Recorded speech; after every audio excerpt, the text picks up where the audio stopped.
কেন্দ্রীয় মন্ত্রিসভায় রদবদল আসন্ন। সূত্রের খবর, মন্ত্রিসভার আসন্ন রদবদল নিয়ে শনিবারই রাইসিনা হিলসে গিয়ে রাষ্ট্রপতি প্রণব মুখোপাধ্যায়ের সঙ্গে কথা বলেছেন প্রধানমন্ত্রী। বুধ বৃহস্পতিবার কাশ্মীর সফরে যাবেন রাষ্ট্রপতি। সূত্রের খবর, মঙ্গলবার বা শুক্রবারই রদবদল পর্ব সেরে ফেলতে চান মনমোহন সিংহ।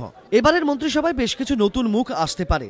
রাজ্য থেকে মন্ত্রিসভায় ঢোকার দৌড়ে রয়েছেন দীপা দাসমুন্সী, অধীর চৌধুরী।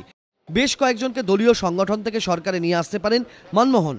রাহুল গান্ধী ঘনিষ্ঠ মীনাক্ষী নটরাজন, পাঞ্জাবের মানিশ তিওয়ারিকে মন্ত্রিসভায় নিয়ে আসা হতে পারে। নতুন মুখ হিসেবে আসতে পারেন রাজস্থানের জ্যোতি মির্ধা, অন্ধ্রপ্রদেশের রাজ্যসভার সাংসদ চিরঞ্জীবীও। প্রাক্তন কেন্দ্রীয় মন্ত্রী রেণুকা চৌধুরীকে ফের একবার মন্ত্রিসভায় ফেরানো হতে পারে। রাজ্যসভার প্রাক্তন ডেপুটি চেয়ারম্যান কে রহমান খানকেও মন্ত্রিসভায় আনা হতে পারে। পানীয় জল প্রতিমন্ত্রী গুরুদাস কামাত, পরিসংখ্যান ও পরিকল্পনা রূপায়ণ মন্ত্রকের প্রতিমন্ত্রী শ্রীকান্ত জেনা ও বাণিজ্য প্রতিমন্ত্রী জ্যোতিরাদিত্য সিন্ধিয়াকে গুরুত্ব বাড়িয়ে মন্ত্রিসভায় আনা হতে পারে বলে সূত্রের খবর। প্রয়াত বিলাসরাও দেশমুখের জায়গায় মন্ত্রিসভায় আসতে পারেন বিলাসরাও মুত্তেম্বার।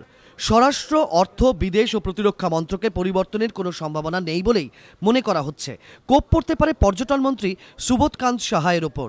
যেসব মন্ত্রীদের হাতে একাধিক মন্ত্রক রয়েছে তাদের ভার কমানো হতে পারে বলেও সূত্রের খবর। কপিল সিব্বলের হাতে শুধু টেলিকম মন্ত্রক রেখা দেওয়া হতে পারে। মানব সম্পদ উন্নয়ন মন্ত্রকের দায়িত্ব দেওয়া হতে পারে জনার্দন দ্বিবেদী কিংবা বীরাপ্পা মৈলিকে। মৈলি মানব সম্পদ উন্নয়ন মন্ত্রী হলে বিদ্যুৎ মন্ত্রকের দায়িত্ব দেওয়া হতে পারে জয়রাম রমেশকে। শরিকদের মন পেতে টিআর বালুকে ফের পূর্ণমন্ত্রী করা হতে পারে।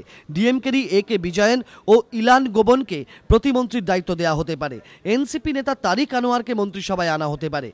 সূত্রের খবর, মন্ত্রিসভায় যোগ না দিলেও সংগঠনে আরও বড় দায়িত্ব পেতে চলেছেন রাহুল গান্ধী। সোনিয়া গান্ধীর পর কংগ্রেসের 2 নম্বর আসনে সম্ভবত তাকে বসানো হতে পারে। সাধারণ সম্পাদক থেকে রাহুলকে সহ সভাপতি বা কার্যকরী সভাপতি করা হতে পারে বলেও সূত্রের খবর। মন্ত্রিসভায় রদবদলের পরই এই ঘোষণার সম্ভাবনা। এবিপি আনন্দ।